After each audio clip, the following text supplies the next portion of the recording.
So I will be giving a speech today called Remember Who You Are, Chapters. Ooh. I've got some background music, so excuse me for trying to fit this into 8 minutes. So here we go.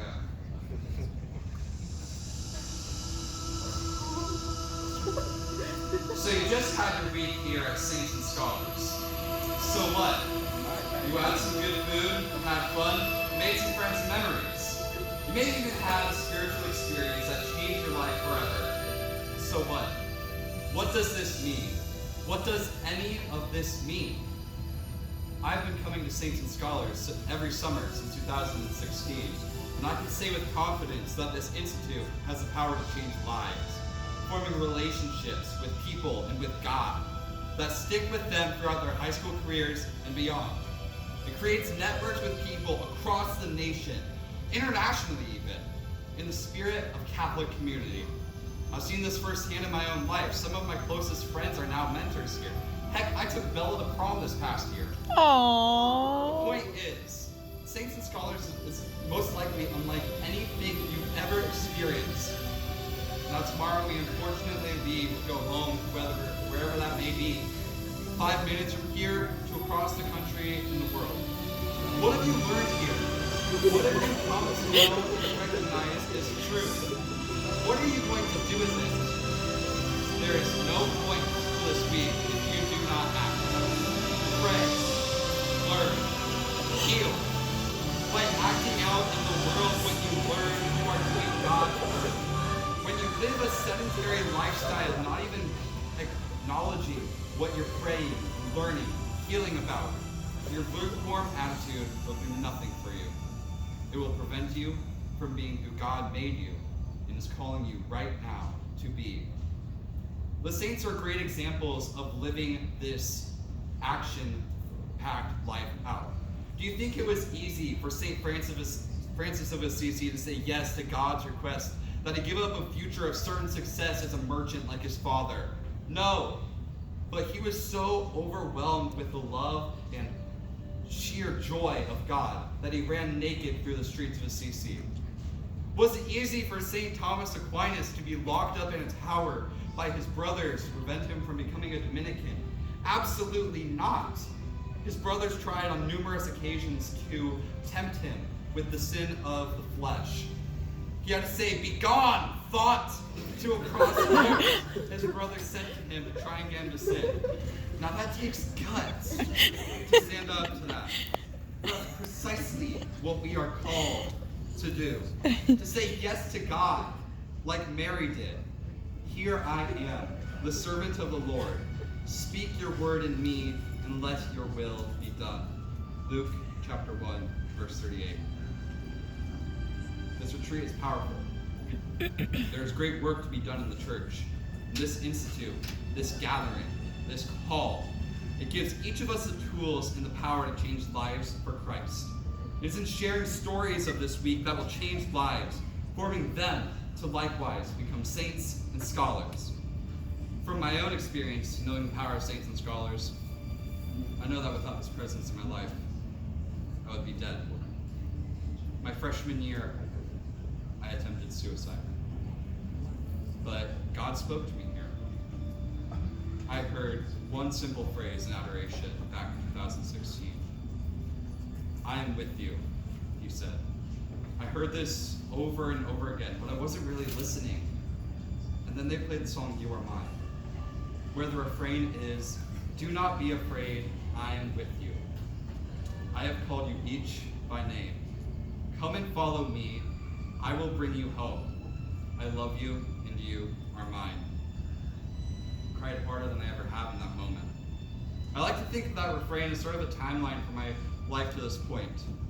Obviously, "Do not be afraid, I am with you" refers to my very first Saints and Scholars, back when I was hopeless and unsure of how God could possibly use me for theology. I have called you each by name. God is going to bless you if you take up your cross and follow him after this week.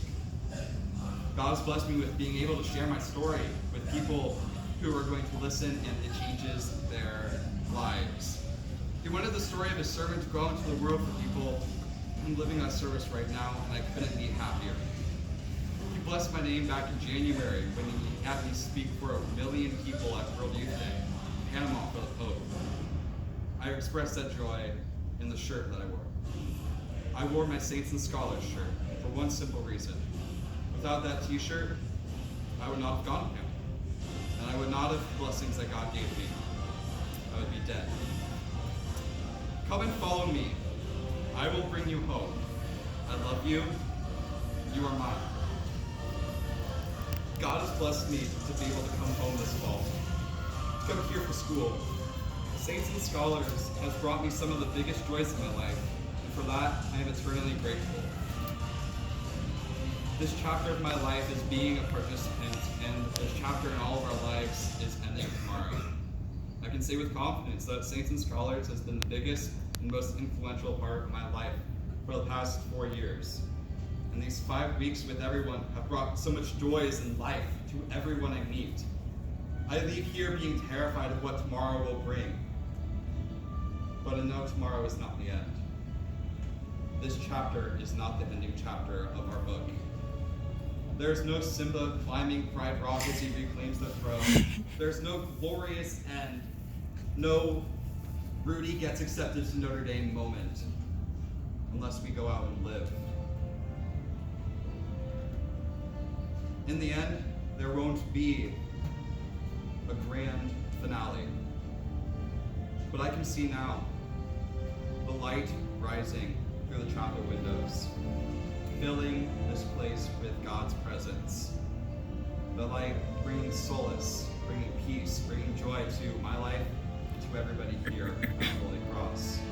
I can feel it now. God's grace and presence is why I'm here. This is home. This is home. We're supposed to be all connected to God like this. We bring our passions to Him through the tracks we learn in. These tracks channel our love of God and our passions very well. Without this channeling, we are not in community with each other and weak. Satan will overpower us. I know this firsthand. But it is in accepting our weakness, our scars, that we become holy, true saints and scholars. We would use this love for one another to transform the world, but only after our yes to God. Yes, this chapter in our lives is ending, but this is not the end. Christ is coming. I cannot stress this enough. What are you doing after today to be the saint and scholar you are inside? I know that after tomorrow, we may be going to California. We may be going back to Decatur, Indiana. But this light will stay in our hearts. The Holy Spirit is here. He is enkindling in us this fire of love. And we are called to go out and bring that to the world through media, through human rights, through business, public health, sustainability, and all the tracks we have here. Because as saints and scholars, we are called to find our place on the path unwinding in the everlasting, loving, eternal circle of light.